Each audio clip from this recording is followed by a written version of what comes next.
Eu sei que muita gente acha que conhece a própria filha, que sabe do que ela é capaz, do que ela jamais faria. Eu também achava. Durante 41 anos, eu tive certeza absoluta de que conhecia Renata.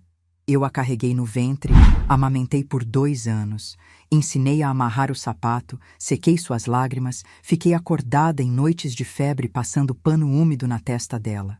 Eu era a pessoa que mais conhecia Renata nesse mundo, ou pelo menos era o que eu acreditava.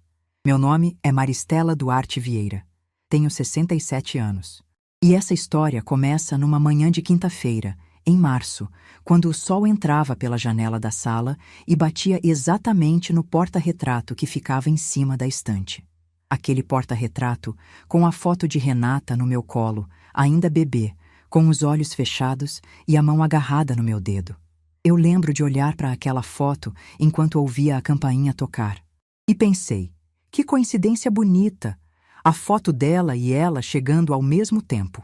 Mas não tinha nada de bonito no que veio depois.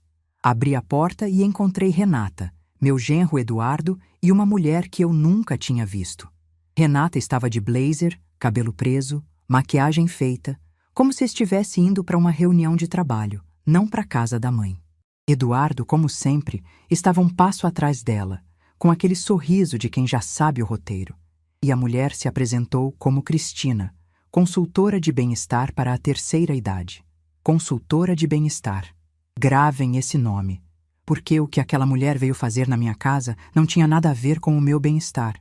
Eu fiz o que sempre fiz a vida inteira. Ofereci café. Coloquei água para ferver.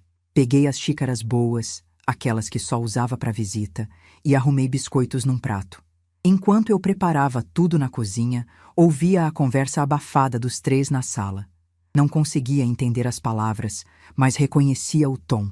Era o tom de quem está repassando um plano, de quem está alinhando o discurso antes da apresentação. Servi o café. Sentei na minha poltrona, a mesma poltrona onde sentei por 20 anos, corrigindo provas dos meus alunos, onde li centenas de livros, onde adormeci tantas vezes com Renata no colo, assistindo desenho. Minha poltrona, na minha sala, na minha casa. Renata colocou a xícara na mesa sem beber. Abriu uma pasta azul que trouxe dentro da bolsa e começou a falar. No começo, pareciam frases soltas, ensaiadas. Mãe, a gente tem se preocupado muito com a senhora. A casa é grande demais para uma pessoa só. Tem coisas que a senhora não consegue mais fazer como antes.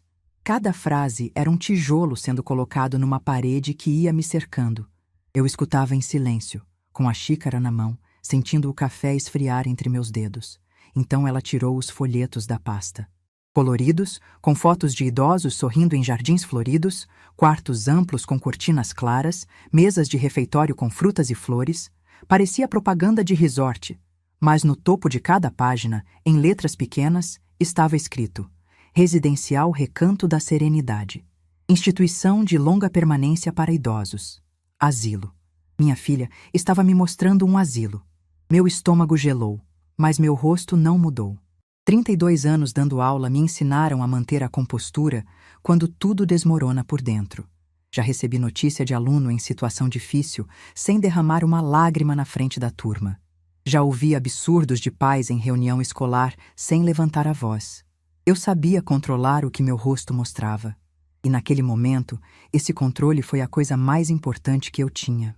A tal, Cristina começou a falar sobre qualidade de vida, envelhecimento ativo, convivência assistida. Cada expressão era bonita, polida, embalada para presente. Mas por baixo de cada palavra, eu ouvia o que elas realmente diziam. A senhora está no caminho, precisamos da senhora longe. Eduardo não falava, só concordava com a cabeça como um boneco articulado. De vez em quando soltava um "é verdade" ou "a Renata pesquisou bastante". Ele estava ali como figurante. O roteiro era de Renata, mas a ideia, disso eu tinha certeza, era dele. Eu deixei todos falarem. Deixei a consultora terminar sua apresentação. Deixei Eduardo concordar 15 vezes. E esperei Renata olhar nos meus olhos. Quando ela finalmente olhou, eu perguntei com a voz mais calma que consegui: Renata, você quer que eu saia da minha casa? O silêncio durou talvez 3 segundos. Mas pareceu uma vida inteira. Eu vi minha filha engolir em seco. Vi a mandíbula dela travar. Vi os olhos piscarem rápido, como faziam quando ela era criança, e ia contar uma mentira. E então ela disse, com uma firmeza que me cortou por dentro, de um lado ao outro, como uma lâmina fria passando devagar: Mãe, aqui é seu lugar agora. A gente vai cuidar de tudo. Aqui é seu lugar agora. Como se o asilo já fosse um fato consumado. Como se eu já não morasse mais na minha própria casa. Como se a decisão já tivesse sido tomada sem mim, sobre mim, apesar de mim. Olhei para Renata e procurei nos olhos dela algum vestígio da menina que corria para o meu colo quando tinha pesadelo. A menina que me fazia cartão no Dia das Mães com glitter e coração torto. A menina que dizia, mamãe, nunca me larga, tá? Quando eu deixava ela na escola. Procurei essa menina nos olhos da mulher sentada na minha frente. Não encontrei. O que encontrei foram números. Os olhos da minha filha tinham virado uma planilha de Excel.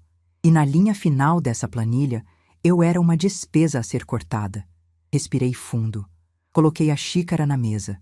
E fiz algo que ninguém naquela sala esperava. Levantei da poltrona devagar.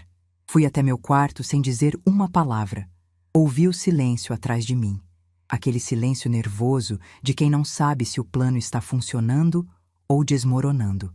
Abri o armário, peguei minha bolsa de couro marrom, a mesma bolsa que me acompanha há 15 anos, a mesma bolsa que levei na formatura de Renata, no enterro de Osvaldo, em cada consulta médica, em cada ida ao banco.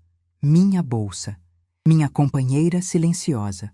Coloquei dentro dela o que mais importava. Não roupas, não joias, não dinheiro. Coloquei meu caderno azul. Aquele caderno de capa dura, onde anotei cada data, cada valor, cada frase, cada desfeita dos últimos 15 anos. Coloquei meus documentos, meu celular e uma foto pequena, 3x4, de Beatriz sorrindo. A única que eu tinha, tirada escondido num almoço de Páscoa, porque Renata não gostava que eu fotografasse a neta. Voltei para a sala. Os 3 estavam exatamente onde eu tinha deixado. Renata com a pasta no colo, Eduardo com a mão no queixo, Cristina com cara de quem vendia um produto e esperava o pagamento.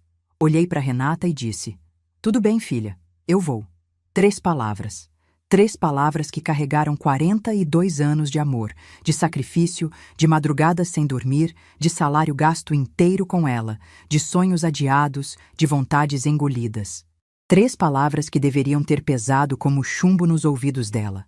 Mas Renata apenas suspirou. De alívio. Minha filha suspirou de alívio quando eu aceitei ir para um asilo. Isso doeu mais do que qualquer coisa que ela tinha dito. Eduardo se ofereceu para me levar de carro.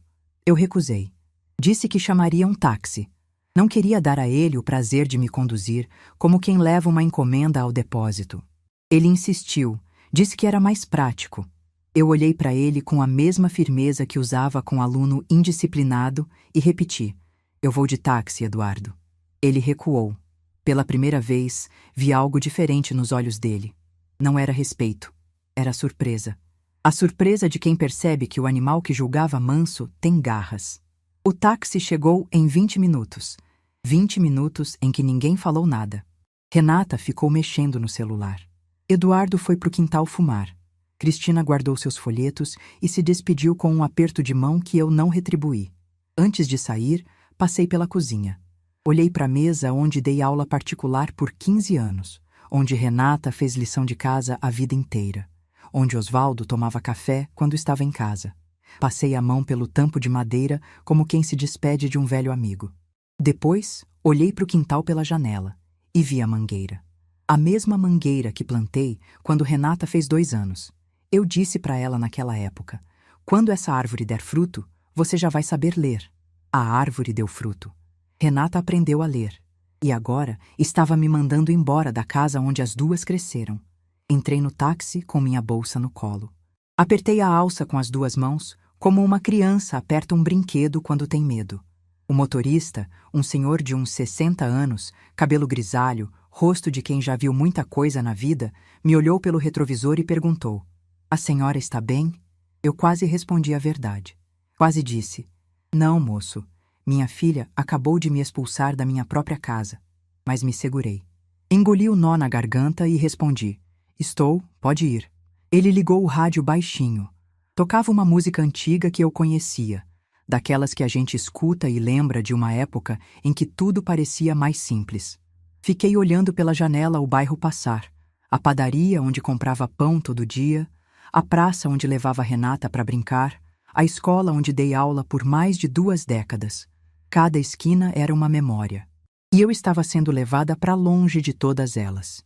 Quando o táxi virou na avenida principal, eu finalmente deixei de olhar para trás. Não por coragem, por decisão. Olhar para trás não ia mudar nada. Só ia doer mais. No asilo, fui recebida por Sônia, uma enfermeira de sorriso largo e mãos quentes. Ela me levou até o quarto, um espaço pequeno, com uma cama de solteiro coberta por um lençol branco sem estampa, um armário de 2 portas, uma mesa de cabeceira com um abajur amarelado e uma janela que dava para um jardim sem flores. O cheiro era de desinfetante misturado com algo que eu não conseguia identificar. Depois entendi. Era o cheiro da solidão compartilhada. O cheiro de muitas histórias tristes dividindo o mesmo ar. Sônia me perguntou se eu precisava de alguma coisa. Respondi que não. Ela saiu e fechou a porta com cuidado, como quem fecha a porta de um quarto de criança que acabou de dormir. Sentei na cama. O colchão era fino e as molas rangeram quando me movi. Olhei para o teto, para as paredes beges, para o abajur que fazia uma luz fraca e cansada. Coloquei minha bolsa ao lado. E pela primeira vez naquele dia, fiquei completamente sozinha. Mas não chorei. Eu já tinha passado da fase do choro. Abri minha bolsa, tirei o caderno azul e uma caneta.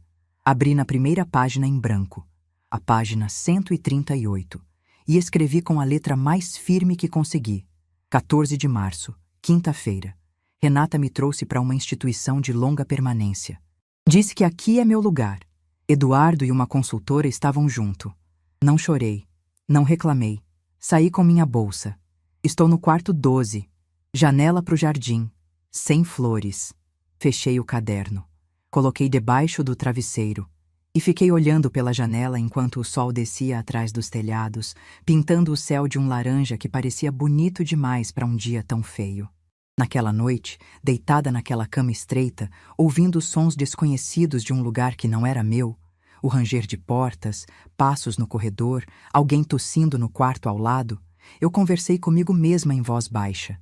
Disse: Maristela, você tem 67 anos. Tem 2 aposentadorias.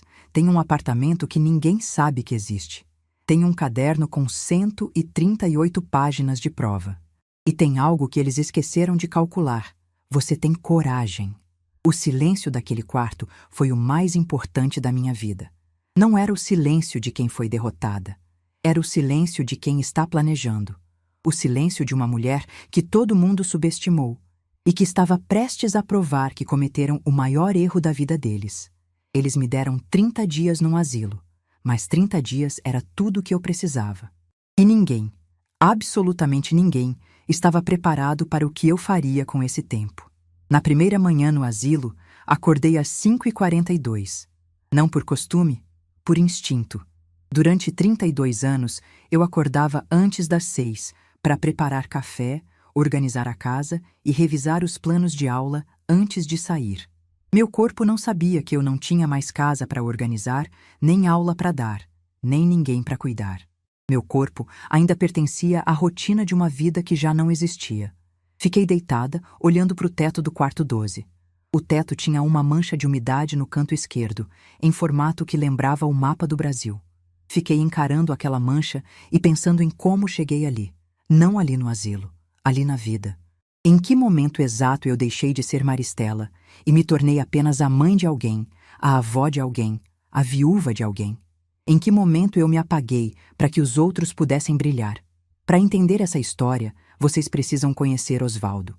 Eu conheci Osvaldo Vieira num baile de São João em 1980. Eu tinha 21 anos e ele, 25. Ele era alto, magro, de mãos grandes e sorriso tímido. Dançamos uma quadrilha juntos. Ele pisou no meu pé 2 vezes e no final da noite me perguntou se podia me levar para casa. Eu disse que podia. Ele me levou. E levou meu coração junto. Casamos 2 anos depois. A casa em Sorocaba foi nosso primeiro lar. Compramos o terreno com empréstimo e fomos construindo aos poucos. Cada melhoria era uma comemoração. Osvaldo chegava de viagem com o dinheiro contado e dizia: "Esse é pro nosso filho." Eu ainda não estava grávida, mas ele já construía o ninho. Renata nasceu em 1983, numa madrugada de chuva. Osvaldo estava na estrada. Minha mãe me levou para o hospital de ônibus às 2 da manhã. Renata nasceu às 4h12 e a enfermeira riu. "Essa aí vai dar trabalho." Osvaldo só conheceu a filha 5 dias depois. Pegou Renata no colo com aquelas mãos enormes e ficou parado, só olhando. Foi a única vez que vi Osvaldo chorar. Depois disse: "Vou trabalhar o dobro agora." E trabalhou. Rotas mais longas, viagens de 15 dias. Renata cresceu me tendo como tudo. Mãe, pai, professora, amiga. Eu ia em todas as apresentações da escola, em todas as reuniões. Inventava brincadeira quando ela ficava triste porque o pai não estava. Quantas vezes Renata me perguntou: "Mãe, por que o pai nunca está aqui?" E eu respondia: "Porque ele está trabalhando para dar uma vida boa pra gente." Eu protegia Osvaldo. Transformava a ausência dele em sacrifício nobre e o meu sacrifício diário em obrigação invisível. O homem que sustentava era herói. A mulher que criava era mãe, como se ser mãe fosse pouco. Teve uma noite. Renata devia ter uns 9 anos, em que ela não conseguia dormir. Sentei do lado dela na cama, passei a mão no cabelo e ela me olhou com aqueles olhos enormes e disse: "Mãe, quando eu crescer, quero ser igualzinha a você. Quero cuidar de todo mundo como você cuida de mim." Dei um beijo na testa dela e fiquei ali até ela adormecer, com aquela frase ecoando no meu peito como uma promessa. Uma promessa que ela esqueceu, mas eu nunca esqueci. Nessa época, minha melhor amiga já era Neuza, Dona Neuza, como todo mundo chamava. Nos conhecemos na fila do banco quando Renata era bebê. Neuza trabalhava justamente naquele banco. Começou como caixa e foi subindo até virar gerente da Agência Central de Sorocaba. Era uma mulher prática, direta, dessas que falam o que pensam sem pedir licença. E era a única pessoa para quem eu não precisava fingir que estava tudo bem. Mas eu não reclamava. Não era da minha natureza. Minha mãe me ensinou que mulher forte não reclama. Aguenta. Hoje eu sei que isso estava errado, que aguentar calada não é força, é prisão. Mas naquela época eu acreditava. E aguentei. Quando Renata fez 15 anos, Osvaldo finalmente comprou o caminhão próprio. Renata dançou com ele naquela noite. A única lembrança que ela tem de dançar com o pai. Eu fiquei sentada, olhando os dois, com o coração cheio. Osvaldo partiu quando Renata tinha 22 anos. Um infarto na estrada, perto de 3 Lagoas. Desliguei o telefone, desliguei o ferro, desliguei o rádio. Sentei no chão da cozinha e fiquei ali até Renata chegar da faculdade e me encontrar no escuro. A partir daquele dia, éramos só nós duas, e eu precisava ser forte por duas. O seguro de vida de Osvaldo e a pensão me davam uma base, mas eu voltei a dar aulas particulares na mesa da cozinha. Português de manhã, matemática à tarde. Renata estudava contabilidade e eu pagava tudo. Mensalidade, livros, transporte. Nunca reclamei, era minha filha. Foi nessa época que comecei o caderno. Capa dura azul marinho, 200 folhas pautadas. Minha mãe sempre dizia: "Maristela, mulher precavida nunca fica desamparada." Então, comecei a anotar tudo. No começo, era só controle financeiro. Depois, virou registro, virou memória, virou prova. Renata se formou aos 24. Eu economizei durante 1 ano inteiro para pagar a festa de formatura. Vendi o relógio que Osvaldo me deu no nosso 10º aniversário de casamento, o único objeto de valor que ele me deu na vida. Mas vi Renata subindo no palco de Beca e Capelo e achei que valeu cada sacrifício. Anotei no caderno. 15 de dezembro de 2007. Formatura da Renata. Gastei 4.200. Vendi o relógio do Osvaldo por 800 horários para completar. Renata não sabe. Renata não sabia muita coisa. Não sabia que eu tomava café com pão seco em alguns meses para poder pagar a mensalidade dela sem atrasar. Não sabia que eu recusei uma cirurgia no joelho porque o plano não cobria e o dinheiro estava comprometido com a faculdade. Não sabia que eu chorava no banheiro de madrugada de cansaço e solidão e lavava o rosto antes de sair para ela não perceber. Mães fazem isso. Escondem a dor para que os filhos não sintam culpa. Mas quando você esconde demais, os filhos acham que a dor não existe e passam a tratar seu sacrifício como obrigação. Foi exatamente o que aconteceu. Eduardo apareceu na vida de Renata quando ela tinha 26 anos. Era vendedor numa concessionária, bonito, articulado, com um sorriso que parecia tirado de comercial de pasta de dente. No primeiro jantar na minha casa, trouxe flores e vinho. Me chamou de Dona Maristela, com uma reverência quase exagerada. Naquela noite, depois que eles saíram, eu sentei na cozinha e abri o caderno. Escrevi: 4 de maio de 2009. Renata trouxe o namorado para jantar, Eduardo. Simpático demais. Olhou para a casa inteira como quem está calculando metragem. Não era intuição, era experiência. 32 anos de sala de aula me ensinaram a ler pessoas. Eu sabia quando um aluno estava mentindo, quando um pai inventava desculpa. E eu sabia quando alguém olhava para minha casa e via cifrões no lugar de paredes. Mas fiquei calada. Porque o que eu ia dizer? Filha, seu namorado tem olho grande? Renata estava apaixonada. E filha apaixonada não ouve mãe, ouve o coração. E o coração, nessa idade, é surdo para tudo que não seja o que ele quer escutar. Casaram em 2010. Eu contribuí com quase metade dos gastos do casamento. Anotei cada valor no caderno. Buffet, decoração, vestido, convites. Ao todo, gastei R$ 22 mil. Renata agradeceu com um abraço rápido e um "obrigada, mãe", que durou menos de 3 segundos. Eduardo me deu um beijo no rosto e disse: "A senhora é uma sogra nota 10. Eles se mudaram para minha casa. Eu ofereci, porque achei que era o certo.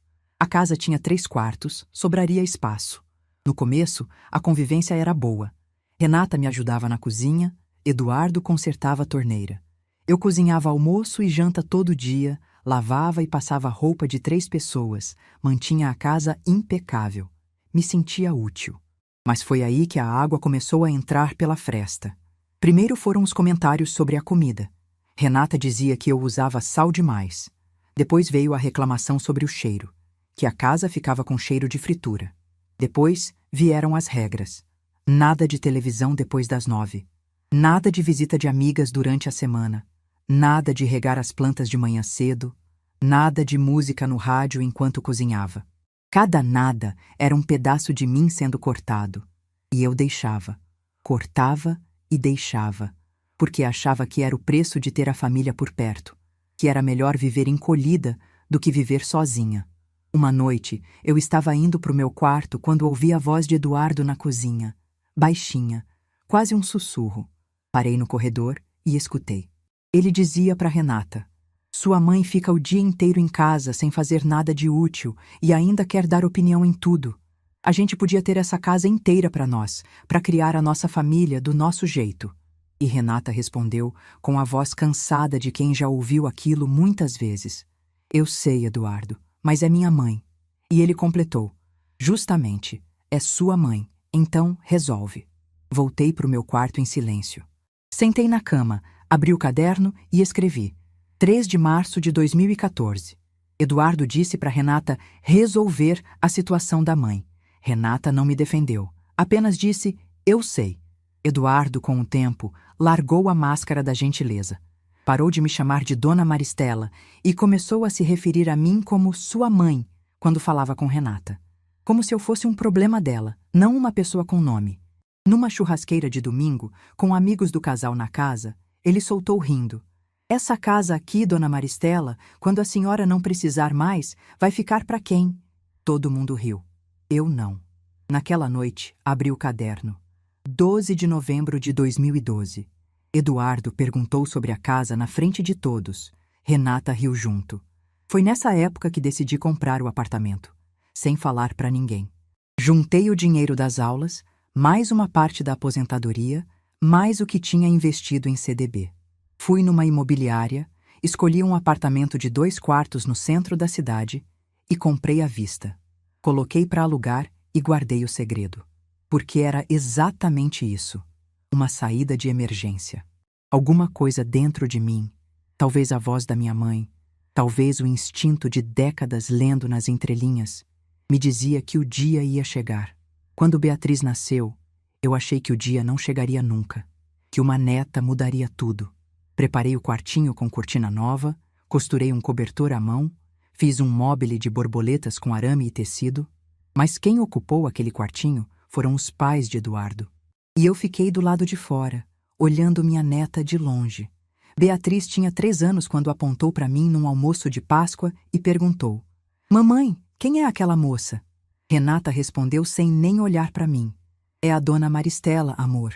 Dona Maristela. Não é sua avó. Não é a vovó. Dona Maristela. Como se eu fosse a moça da limpeza. Naquela noite, abri o caderno. Mas minhas mãos tremiam tanto que não conseguia escrever.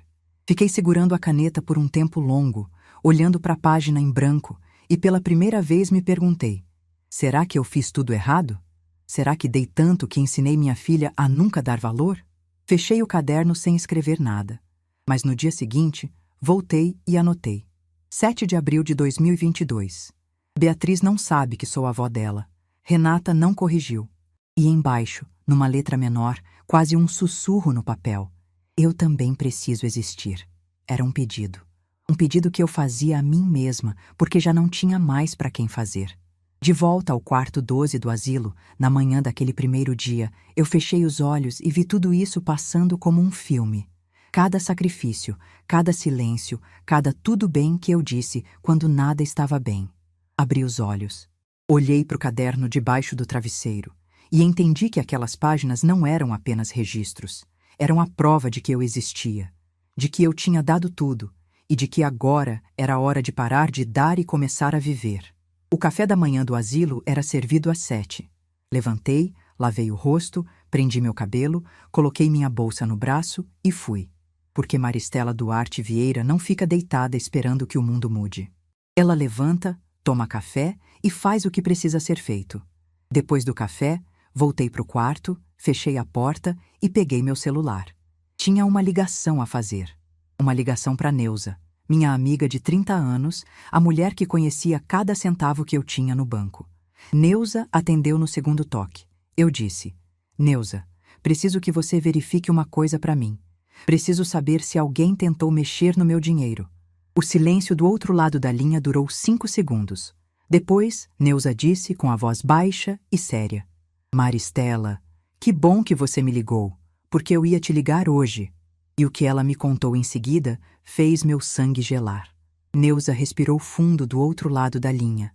E quando começou a falar, cada palavra entrou no meu ouvido como um prego sendo martelado devagar. Ela me disse que na segunda-feira, 2 dias depois de eu ter sido levada para o asilo, Eduardo apareceu no banco, sozinho, com uma pasta cheia de documentos. Sentou na mesa da gerência e disse que precisava fazer uma transferência dos investimentos da sogra, Dona Maristela Duarte Vieira, para uma conta conjunta que ele e Renata tinham no mesmo banco. Disse que eu havia autorizado, que eu estava com a saúde fragilizada e que eles estavam cuidando das minhas finanças.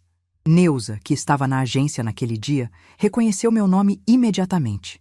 Pediu licença ao atendente, chamou Eduardo para uma sala reservada e pediu para ver os documentos. Eduardo apresentou uma procuração assinada por Renata, me nomeando como outorgante e o casal como outorgados. O problema, e Neuza percebeu na hora, é que a procuração não tinha minha assinatura com firma reconhecida. Tinha apenas uma assinatura que tentava imitar a minha. Tentava. Mas quem conhece minha letra há 30 anos não se engana. Neuza disse para Eduardo que a documentação estava incompleta e que não seria possível fazer a transferência. Eduardo insistiu, disse que era urgente, que eu estava numa clínica de repouso e que não tinha condições de ir ao banco pessoalmente.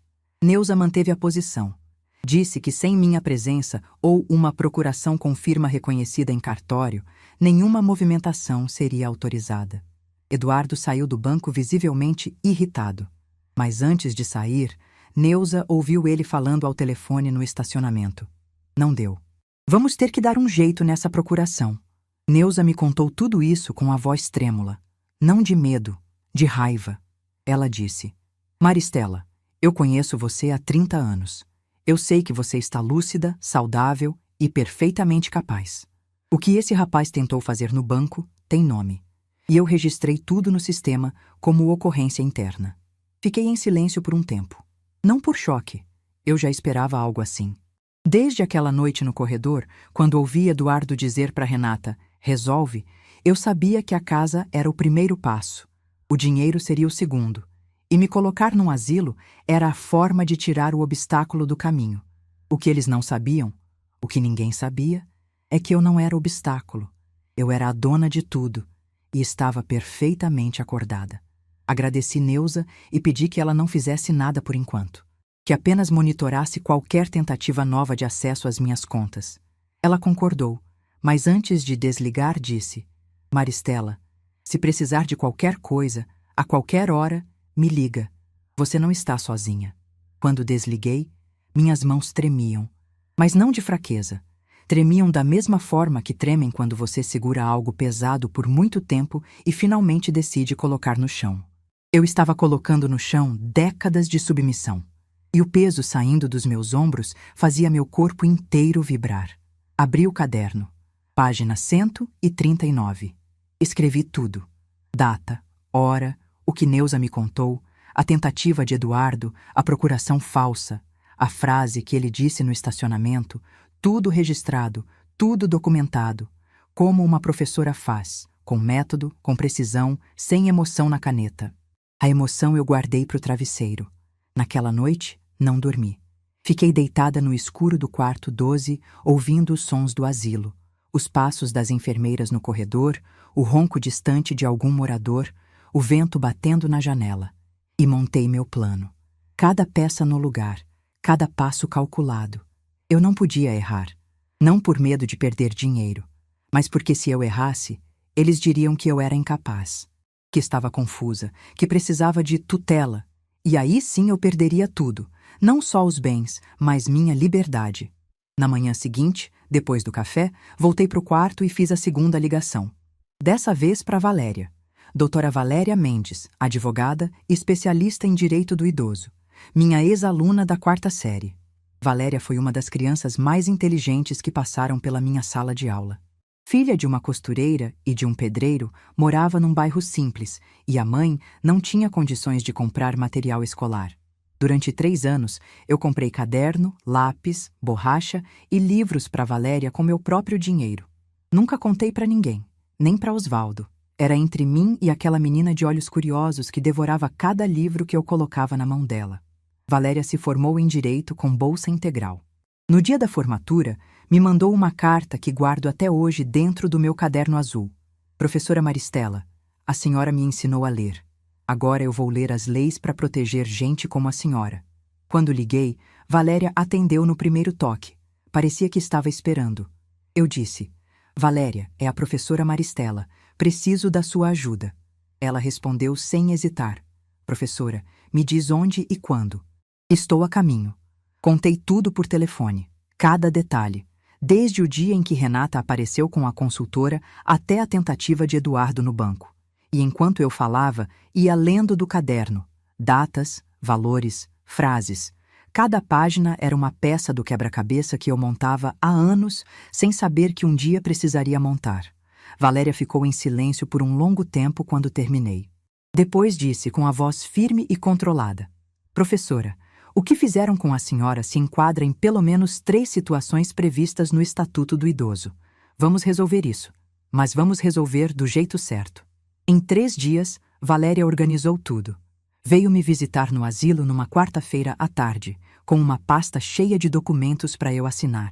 Quando entrou no meu quarto e viu onde eu estava, seus olhos se encheram de água. Mas ela engoliu e disse: Não vou chorar aqui, vou trabalhar. E trabalhou. Primeiro, cancelamos a procuração antiga que Renata tinha em meu nome. Valéria preparou um documento de revogação que assinei com firma reconhecida. Ela trouxe um tabelião móvel até o asilo. O homem me olhou, fez as perguntas de praxe para confirmar que eu estava lúcida, e eu respondi cada uma olhando nos olhos dele, com a clareza de quem deu aula por 32 anos. Segundo, transferimos todos os meus investimentos para contas que só eu poderia acessar. Neuza coordenou tudo do lado do banco. Cada CDB, cada aplicação, cada centavo foi movido para uma conta individual, com senha nova, token novo, tudo no meu nome, e somente no meu nome. Terceiro, e essa foi a decisão que pesou mais, autorizei Valéria a entrar em contato com uma imobiliária para avaliar e colocar à venda os meus 2 imóveis. A casa em Sorocaba, onde Renata e Eduardo moravam, e o apartamento do centro que estava alugado. Quando Valéria me perguntou se eu tinha certeza sobre a casa, eu olhei para ela e disse: Valéria, eu construí aquela casa tijolo por tijolo com meu marido. Pintei parede grávida, carreguei cimento, plantei árvore no quintal. Cada canto daquela casa tem minha história. Mas história não precisa de parede para existir. Ela existe aqui. E apontei para o meu peito. Depois apontei para o caderno. E aqui. Valéria assentiu. Não discutiu.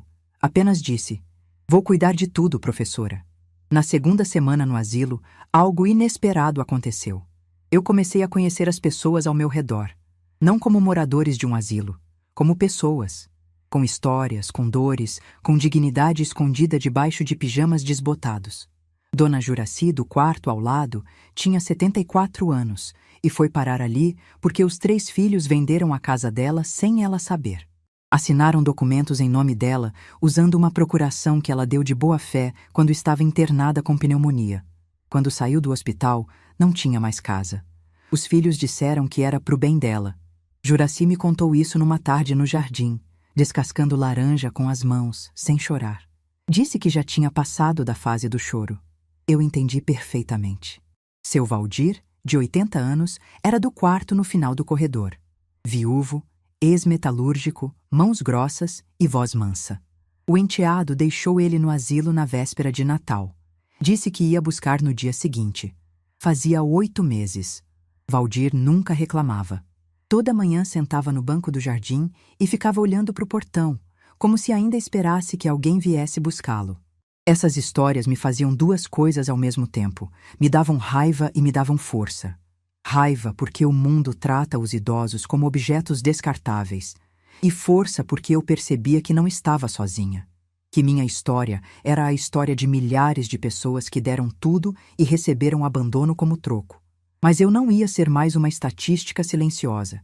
Eu tinha um caderno, tinha uma advogada, tinha uma amiga no banco. E tinha algo que muitos ali não tiveram: tempo para planejar. Na 3ª semana, tudo começou a se encaixar.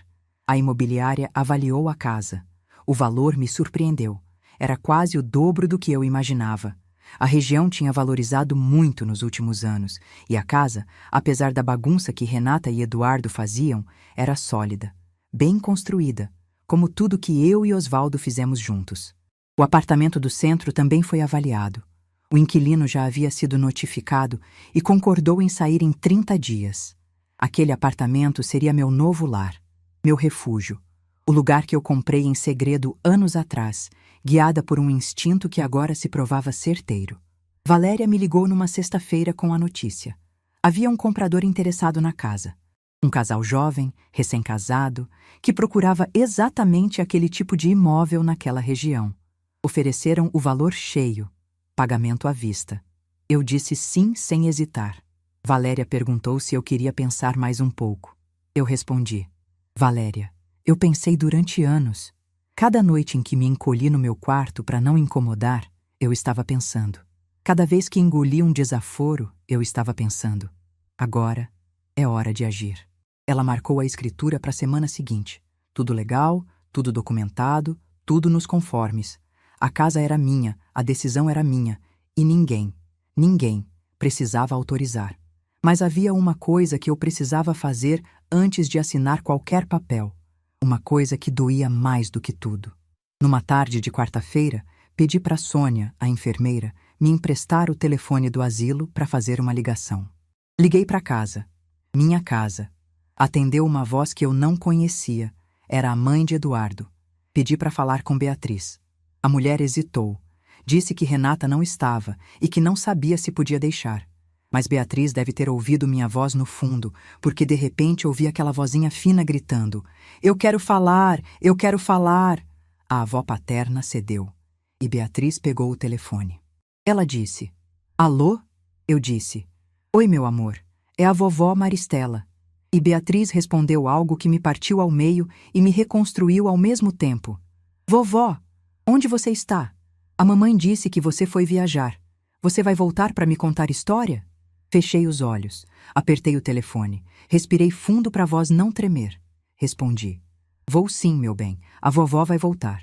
Mas agora preciso que você faça uma coisa para mim. Nunca esquece que a vovó te ama, tá? Mesmo longe, mesmo sem aparecer, a vovó te ama todos os dias. Beatriz disse: Tá bom, vovó. Eu também te amo. Tchau. E desligou. Como criança faz. Rápido, sem cerimônia, sem saber o peso do que acabou de dizer. Eu fiquei com o telefone na mão por mais 1 minuto. Sônia, que estava por perto, colocou a mão no meu ombro sem dizer nada. Não precisava. Ela entendia. Ali naquele asilo, todo mundo entendia o que era amar alguém que foi afastado de você. Voltei para o quarto. Abri o caderno. Na página 143, escrevi: Beatriz me chamou de vovó. Pela primeira vez. Disse que me ama. E embaixo: é por ela também que eu preciso ser forte. Fechei o caderno. Guardei debaixo do travesseiro. E tomei a decisão final. Na semana seguinte, eu sairia do asilo. Não fugindo, não escondida. Pela porta da frente, de cabeça erguida, com minha bolsa no braço e meu caderno dentro dela. Assinaria a venda da casa. Me mudaria para o meu apartamento. E esperaria, porque faltava uma peça. A peça mais importante. O dia em que Renata e Eduardo voltariam ao banco achando que finalmente conseguiriam colocar as mãos no meu dinheiro. Esse dia estava chegando. E quando chegasse, eu não precisaria dizer uma palavra sequer. O silêncio faria tudo por mim. Porque existe um tipo de silêncio que é mais alto que qualquer grito. É o silêncio de uma mulher que parou de pedir permissão para existir. E quando esse silêncio fala, o mundo inteiro escuta. Saí do asilo numa manhã de segunda-feira, exatamente 30 dias depois de ter entrado. O céu estava limpo, o ar estava fresco, e eu senti o sol no rosto como se estivesse sentindo pela primeira vez. Não porque o asilo fosse escuro, tinha janelas, tinha jardim, mas é diferente sentir o sol quando você escolheu estar ali fora. Quando seus pés estão no chão que você decidiu pisar. Sônia me acompanhou até a portaria. Ela sabia que eu ia embora. Avisei na véspera. Não precisava pedir autorização, porque nunca fui internada à força. Fui levada por uma filha que achou que me guardar num asilo era o mesmo que guardar roupa velha no sótão. Mas roupa velha não levanta e vai embora. Eu levantei. Na portaria, Sônia me abraçou. Um abraço demorado, apertado, desses que dizem mais que qualquer palavra. Quando me soltou, tinha os olhos vermelhos. Disse: Dona Maristela, em 10 anos trabalhando aqui, a senhora é a primeira pessoa que sai pela porta da frente sorrindo. Eu respondi: Sônia, é porque eu sou a primeira que entrou sabendo que ia sair. Antes de ir, passei no quarto de Dona Juraci. Ela estava sentada na cama, tricotando uma manta que nunca terminava. Desfazia e refazia, como se o ato de tricotar fosse mais importante que o resultado. Quando me viu com a bolsa no braço, entendeu na hora. Segurei a mão dela e disse: Juraci, eu vou embora, mas vou voltar para te visitar. Isso eu prometo. Ela apertou minha mão com uma força que eu não esperava daqueles dedos finos e disse: Vai, Maristela. Vai e vive por todas nós que ficamos. Passei também no quarto de seu Valdir.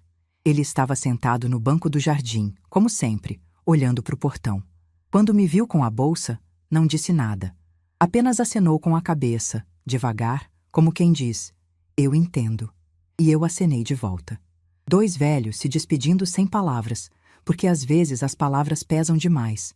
Quando cheguei na calçada e o portão do asilo se fechou atrás de mim, eu parei por um instante. Olhei para trás uma única vez. Vi a fachada bege, as janelas pequenas, o jardim sem flores. Ali dentro ficavam pessoas que deram tudo e receberam solidão como troco.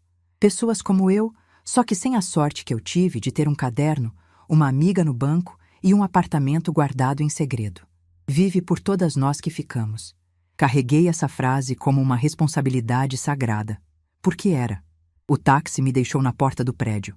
Subi de elevador, coloquei a chave na fechadura e abri a porta do meu apartamento. Neuza tinha ido arejar e limpar na véspera. Quando entrei, o cheiro era de janela aberta e de recomeço. Coloquei a bolsa na mesa. Abri a varanda. Sorocaba se estendia lá embaixo com seus telhados e árvores. O vento trouxe um cheiro de terra molhada.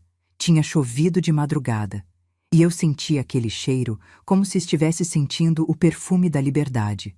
Respirei fundo e disse em voz alta, para mim mesma, para Osvaldo, para minha mãe. Cheguei em casa. Passei a mão pela parede da sala. Era uma parede lisa, sem marcas, sem história. Mas a partir daquele dia, eu ia enchê-la de vida. De fotos, de memórias, de tudo aquilo que eu nunca pude pendurar na casa que era minha, mas que nunca me deixaram sentir como minha. Nos dias seguintes, organizei minha nova vida com a ajuda de Neuza. A escritura de venda da casa foi assinada na terça-feira. O casal jovem pagou à vista. O dinheiro entrou na minha conta, aquela conta que só eu acessava, e quando vi o saldo na tela do celular, senti algo difícil de descrever. Não era alegria, era soberania. Minha vida estava finalmente nas minhas mãos. A imobiliária colocou a placa de "vendido" na frente da casa na quarta-feira. Uma placa vermelha e branca, visível da calçada. Neuza me contou que os vizinhos pararam para olhar. Que Dona Teresa da esquina disse em voz alta, bem feito. Quem manda tratar a mãe desse jeito? Renata e Eduardo não sabiam de nada. Continuavam morando na casa, dormindo nos quartos que eu construí, usando a cozinha onde fiz comida por décadas. Vivendo uma vida emprestada sem saber que o empréstimo tinha acabado. A notificação formal foi entregue na quinta-feira. 30 dias para desocupar. Valéria me contou que o oficial entregou o envelope na mão de Eduardo, que estava de bermuda e chinelo na porta da casa, na porta da minha casa. Ele abriu ali mesmo, leu 2 vezes e ficou parado olhando para o papel como se as letras fossem mudar se ele lesse de novo. Mas letras não mudam, e a realidade também não. E então veio o dia do banco. Era uma sexta-feira. Eu estava no meu apartamento tomando café na varanda, olhando as orquídeas que Neuza trouxe de presente, quando meu celular tocou. Número do banco. Atendi. A atendente se identificou e disse: Dona Maristela, há 2 pessoas na agência solicitando acesso às suas contas. Apresentaram documentação e alegam ter autorização. Precisamos confirmar com a titular. Meu coração acelerou, mas minha voz não tremeu. Respondi cada pergunta de segurança com calma. Nome completo, CPF, data de nascimento, nome da mãe, senha verbal. Cada resposta era uma prova de que eu estava ali, lúcida, presente, dona de mim. A atendente perguntou: a senhora autorizou alguma pessoa a movimentar suas contas? Eu disse: não, nenhuma pessoa está autorizada. A procuração que existia foi revogada. Qualquer documento que apresentem em contrário é irregular. Ela pediu que eu aguardasse. Fiquei ouvindo a musiquinha de espera. Aquela melodia genérica que normalmente irrita, mas que naquele momento soou como trilha sonora de vitória. 3 minutos depois, a atendente voltou. Informou que havia comunicado aos solicitantes que as contas eram de acesso exclusivo da titular, que a procuração estava cancelada, que tentativas anteriores já constavam no sistema e que a instituição se reservava o direito de comunicar irregularidades às autoridades. Eu agradeci, desliguei e fiquei sentada na varanda em silêncio, com a xícara na mão, olhando para o céu. Neuza me ligou 20 minutos depois. Estava na agência. Me contou o que eu não vi, mas que ficou gravado na minha mente como se eu tivesse assistido. Eduardo ouviu a atendente e levantou da cadeira sem dizer uma palavra. O rosto dele mudou de cor, do vermelho da confiança para o branco da realidade em questão de segundos. Saiu andando rápido, quase tropeçando na porta giratória. Não olhou para trás, não esperou Renata, e Renata ficou. Ficou sentada na cadeira, com as mãos no colo, olhando para a atendente como quem espera que alguém diga que é engano, que é erro do sistema, que o dinheiro ainda está lá, que a casa ainda é deles, que a mãe submissa ainda existe em algum lugar esperando para ser usada. A atendente perguntou se ela precisava de algo. Renata não respondeu. Levantou devagar, pegou a bolsa, caminhou até a porta. Neuza disse que ela caminhava como quem está num sonho ruim. Passos incertos, olhos vidrados, boca entreaberta. Quando saiu para a calçada, Renata parou. Ficou ali no meio do passeio, com as pessoas desviando, o sol no rosto e o mundo continuando ao redor como se nada tivesse acontecido. Porque para o mundo nada tinha acontecido. Era só mais uma sexta-feira em Sorocaba. O pipoqueiro da esquina continuava empurrando seu carrinho. As crianças do colégio do outro lado da rua saíam rindo para o recreio. Um ônibus passou buzinando. A vida seguia. Mas para Renata, o chão tinha aberto. E ali, no meio da rua, minha filha começou a chorar. Um choro que começou baixo, quase um gemido, e foi crescendo até se tornar aquele tipo de choro que não se controla. O choro de quem percebe, de uma vez só, que perdeu tudo que achava garantido. Não o dinheiro, não a casa, mas o controle. O controle sobre a mãe que ela achou que nunca reagiria. Neuza me disse que uma senhora que passava parou e perguntou se ela precisava de ajuda. Renata nem respondeu. Continuou chorando, com a bolsa caindo do ombro, o rímel borrando no rosto, encostada num poste como se precisasse dele para não cair. Era a imagem de uma mulher que apostou tudo numa certeza. A certeza de que eu era fraca. E descobriu, da pior forma possível, que estava enganada. 1 hora depois, meu celular tocou. Era Renata. Olhei para o nome dela na tela por 5 toques antes de atender. 5 toques. Cada um representava um ano dos muitos em que ela não me ligou, não me visitou, não perguntou se eu estava bem. Atendi. O que veio foi uma avalanche. Gritos, soluços, acusações. Mãe, como você fez isso? Mãe, você vendeu nossa casa? Mãe, para onde a gente vai? Mãe, você destruiu nossa família. Repararam? Toda a frase começava com mãe. A palavra que ela não usou durante 30 dias enquanto eu estava no asilo. A palavra que ela esqueceu quando me tratou como um incômodo. Agora, de repente, eu era mãe de novo. Porque agora ela precisava de mim. Eu segurei o telefone e esperei. Como uma professora espera uma sala barulhenta se acalmar. Sem interromper, sem gritar de volta. Apenas esperando. Quando o silêncio veio, aquele silêncio pesado de quem chorou até esvaziar, eu falei. Com a voz mais calma que já usei na vida. Renata, você me ouviu durante 41 anos. Agora eu preciso que você me ouça mais uma vez. Ela não respondeu, mas também não desligou. Você me levou para um asilo. Olhou nos meus olhos e disse que aquele era meu lugar. Não perguntou se eu queria. Não me ligou uma vez em 30 dias para saber se eu estava viva. Porque para você eu já não importava. O que importava era a casa e o dinheiro. Silêncio. A casa era minha, Renata. Sempre foi. Cada tijolo eu ajudei a colocar. Cada conta eu paguei. E o dinheiro que você e Eduardo tentaram tirar de mim, 2 vezes, também era meu. Fruto de décadas de trabalho e sacrifício. Sacrifício que fiz por você. Silêncio. Você disse que o asilo era meu lugar. Então eu decidi qual é meu lugar de verdade. E meu lugar é onde me respeitam. Onde posso existir sem me encolher. Onde posso tomar café sem pedir licença e regar minhas plantas sem ouvir reclamação. Renata tentou falar, mas eu a interrompi.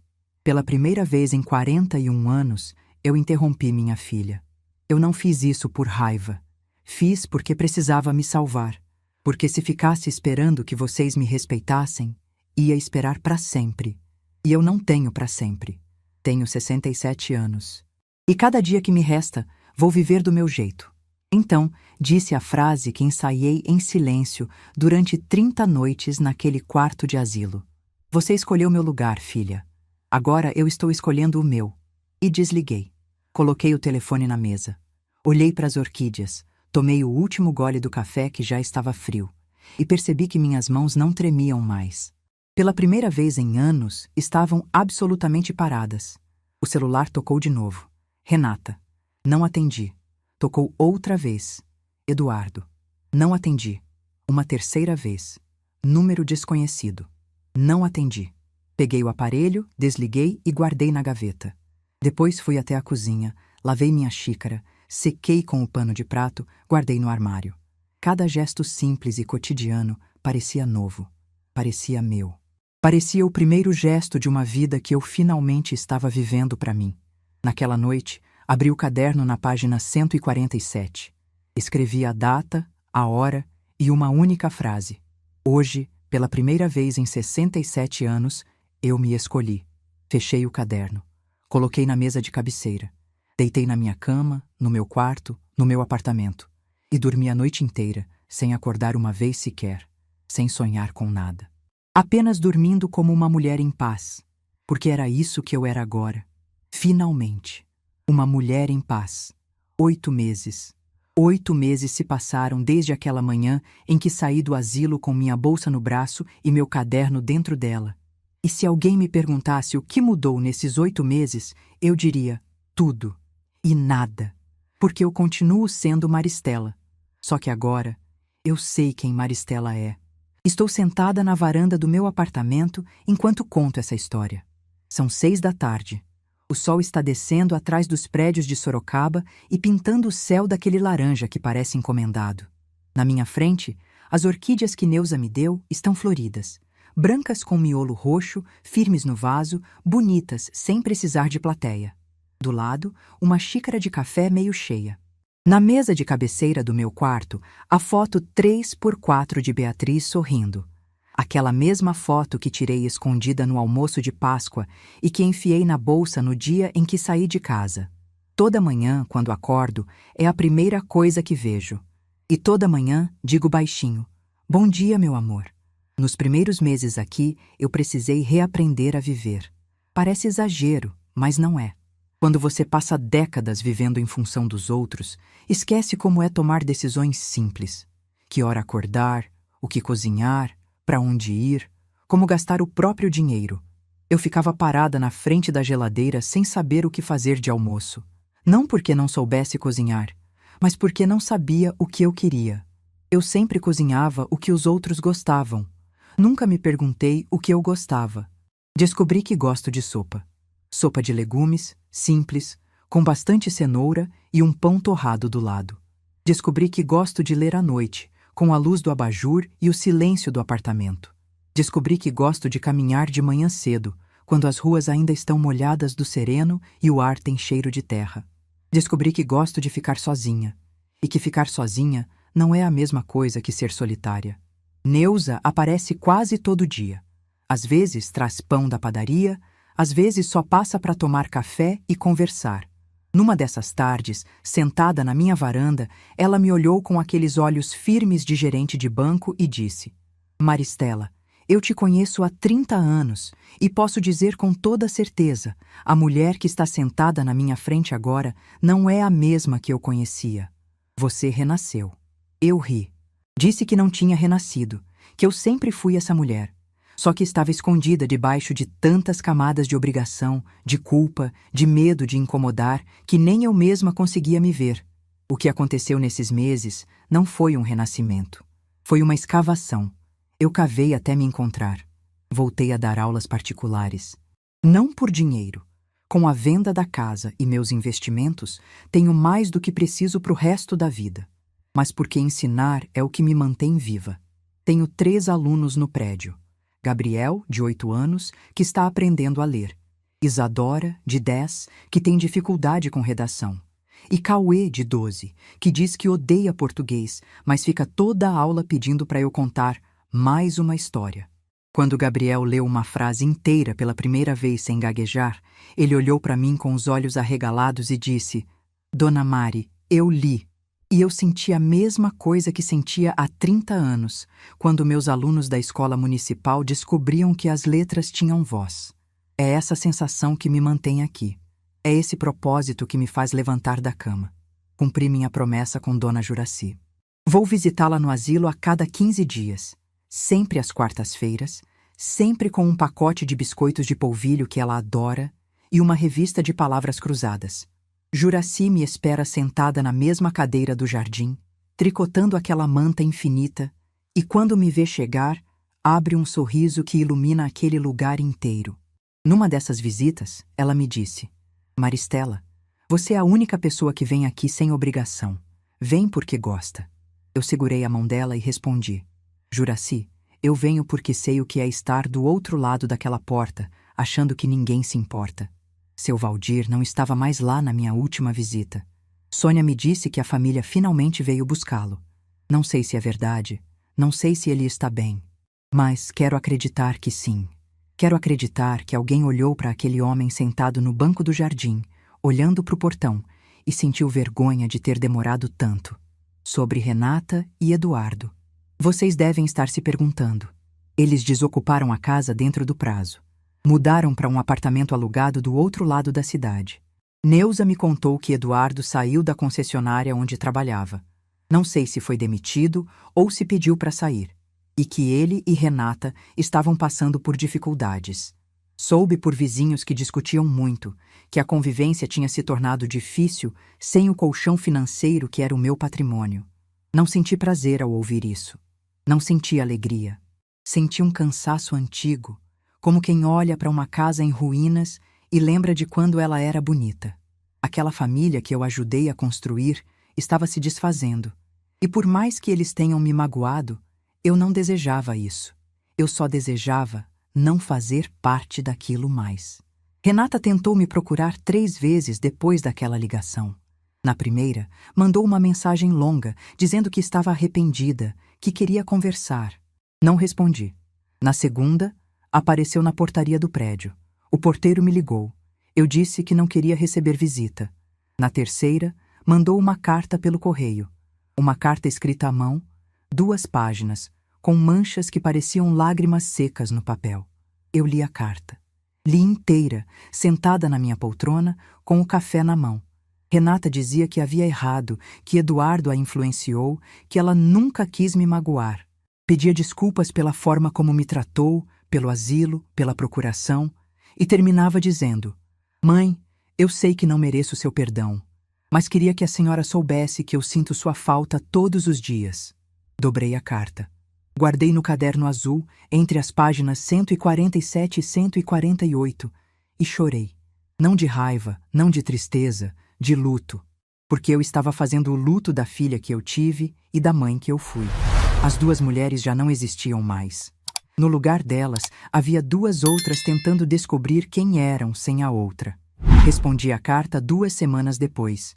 Escrevi apenas: "Renata, eu recebo suas palavras. Quando houver respeito de verdade, não desespero, não necessidade, respeito, a porta do meu apartamento estará aberta. Até lá, cuide de você e da Beatriz. Com amor, sua mãe." Não recebi resposta, mas também não esperava. Beatriz, minha neta. A ferida que nunca fecha completamente e que eu não quero que feche, porque dói do tipo que lembra que a gente ama. No aniversário de 5 anos dela, mandei um presente pelo correio. Embrulhei numa caixa de papelão com papel de seda amarelo. A cor do sol, a cor da alegria. Dentro, coloquei o mesmo livro de histórias que eu lia para Renata quando ela era pequena. Um livro de capa dura, com ilustrações coloridas, que contava a história de uma menina que viajava pelo mundo dentro de um balão. Renata amava aquele livro. Pedia para eu ler toda noite, e eu lia fazendo vozes diferentes para cada personagem, até ela adormecer. Na primeira página, escrevi com a minha letra mais caprichada: "Para Beatriz, da vovó que nunca esqueceu de você. Mesmo quando me fizeram ir embora, você morava aqui dentro." E desenhei um coração ao lado, torto, porque minha mão já não é firme como antes. Mas era um coração de verdade, feito com tinta e com tudo que eu sinto. Não sei se Renata deixou Beatriz abrir o presente. Não sei se ela leu a dedicatória. Mas sei que um dia Beatriz vai crescer. Vai fazer perguntas que ninguém quer responder. Vai querer saber por que a avó sumiu, por que nunca mais apareceu nos almoços de domingo, por que tinha uma foto dela guardada num caderno azul cheio de datas e números. E quando esse dia chegar, eu vou estar aqui, com o caderno aberto, esperando para contar a minha versão. Outro dia, passei de carro pela rua onde ficava a minha casa. Não de propósito. Estava voltando de uma consulta médica e o motorista do aplicativo pegou aquele caminho. Quando virei a esquina e vi a casa, meu coração apertou. Estava diferente. O casal novo tinha pintado a fachada de azul claro, trocado o portão, colocado vasos de flor na janela. Estava bonita, cuidada, viva. Mas o que me parou o coração foi a mangueira. A mesma mangueira que plantei quando Renata fez 2 anos, aquela que eu disse: "Quando essa árvore der fruto, você já vai saber ler." A árvore estava enorme. frondosa, cheia de folhas verdes, com mangas maduras pendendo dos galhos. O casal novo tinha colocado um banquinho embaixo dela e uma criança brincava na sombra. A vida continuava naquela casa. Outras histórias estavam sendo escritas ali, debaixo da mesma árvore que eu plantei. E aquilo, em vez de me dar tristeza, me deu paz. Porque eu entendi que as coisas que a gente planta não pertencem a gente para sempre. Elas pertencem ao mundo. Assim como eu não pertencia àquela casa, eu pertencia a mim mesma. Na semana passada, fiz algo que nunca tinha feito na vida. Viajei sozinha. Peguei um ônibus para Gramado, uma cidade que eu sonhava em conhecer desde que vi numa reportagem da televisão há 40 anos. 40 anos eu adiei esse sonho. 40 anos eu disse, um dia eu vou. E nunca fui, porque sempre tinha alguém para cuidar, alguém para esperar. Alguém que precisava de mim mais do que eu precisava de mim mesma. Gramado era mais bonito do que eu imaginava. As ruas de pedra, as lojas de chocolate, as flores em cada esquina, o frio gostoso que fazia meu nariz ficar vermelho. Andei por tudo. Comi fondue pela primeira vez, comprei um cachecol roxo que era caro demais, mas que eu quis porque era bonito e porque eu podia.